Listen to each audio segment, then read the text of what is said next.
Hello, कैसे हैं आप लोग। आज की राम कथा की कहानी का शीर्षक है विश्वामित्र का आगमन। चलिए शुरू करते हैं राम कथा। अयोध्यापति महाराज दशरथ के दरबार में यथोचित आसन पर गुरु वशिष्ठ, मंत्रीगण और दरबारीगण बैठे थे।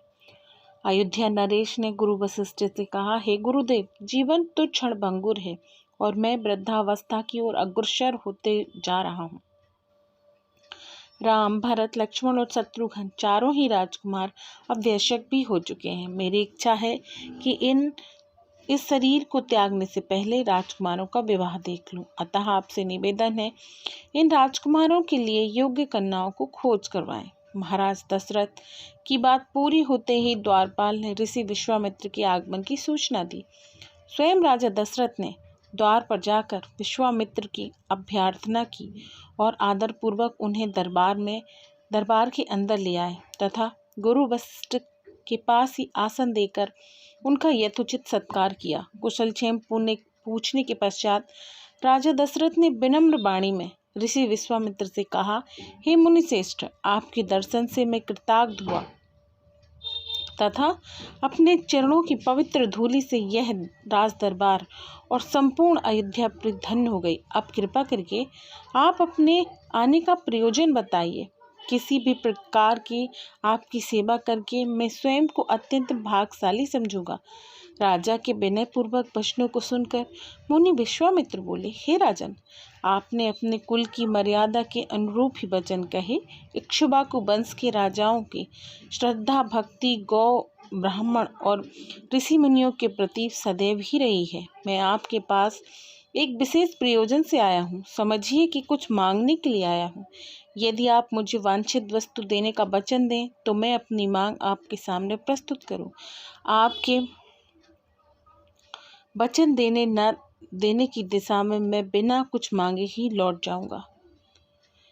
महाराज दशरथ ने कहा, हे महर्षि, आप निसंकोच अपनी मांग रखें। संपूर्ण विश्व जानता है कि रघुकुल के राजाओं का वचन ही उनकी प्रतिज्ञा होती है। आप मांग तो मैं अपना शीश काटकर आपके चरणों में रख दूं।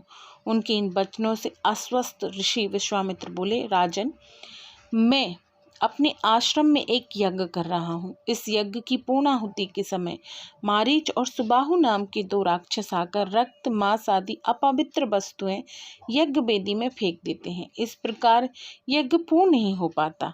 ऐसा मैं अनेक बार कर चुके हैं। मैं उन्हें अपने तेज से श्राप देकर नष्ट भी कर सकता, क्योंकि यज्ञ करते समय क्रोध करना वर्जित है।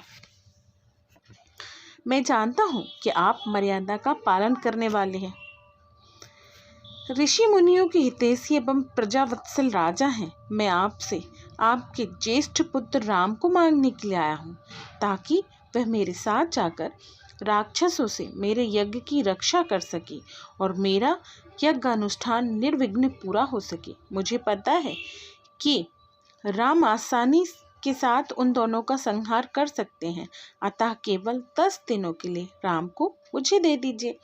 कार्य पूर्ण होते ही मैं उन्हें सकुशल आपके पास वापस पहुंचा दूंगा। विश्वामित्र की बात सुनकर राजा दशरथ को अत्यंत विषाद हुआ। ऐसा लगने लगा कि अभी वे मूर्छित हो जाएंगे। फिर स्वयं को संभालकर उन्होंने कहा, मुनिवर, राम भी बालक है। राक्षसों का सामना करना उसके लिए संभव नहीं होगा। आपके यज्ञ की रक्षा करने के लिए मैं स्वयं ही जाने को तैयार हूँ। विश्वामित्र बोले, राजन, आप तनिक भी संदेह न करें कि राम उनका सामना नहीं कर सकते। मैंने अपने योग बल से उनकी शक्तियों का अनुमान लगा लिया है। आप निशंक होकर राम को मेरे साथ भेज दीजिए। इस पर राजा दशरथ ने उत्तर दिया, हे मुनिश्रेष्ठ, आपने अभी तक किसी राक्षस के माया प्रपंचों को नहीं देखा और उसे इस प्रकार के युद्ध का अनुभव नहीं है। जब से उसने जन्म लिया है, मैंने उसे अपनी आंखों के सामने से कभी ओझल नहीं होने दिया। उसके वियोग से मेरे प्राण निकल जाएंगे। आपसे विनय है कि कृपा करके मुझे ससैन्य चलने की आज्ञा दें। पुत्र मोह से ग्रसित होकर राजा दशरथ को अपनी प्रतिज्ञा से विचलित होते देख ऋषि विश्वामित्र आवेश में आ गए। उन्होंने कहा, राजन, मैं नहीं जानता था कि रघुकुल में अब प्रतिज्ञा पालन करने की परंपरा समाप्त हो गई है। यदि जानता तो मैं कदापि नहीं आता। लो, अब मैं चला। बात समाप्त होते होते उनका मुख क्रोध से लाल हो गया।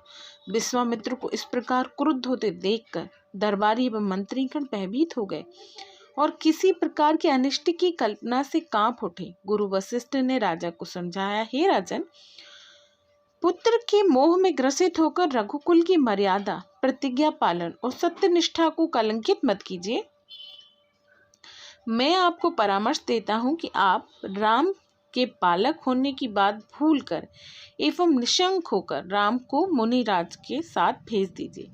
महामुनि अत्यंत विद्वान, नीति निपुण और अस्त्र शस्त्र के ज्ञाता हैं। मुनिवर के साथ जाने से राम का किसी प्रकार से भी अहित नहीं हो सकता, उल्टे वे इनके साथ रहकर शस्त्र और शास्त्र विद्याओं में अत्यधिक निपुण हो जाएंगे तथा उनका कल्याण ही होगा।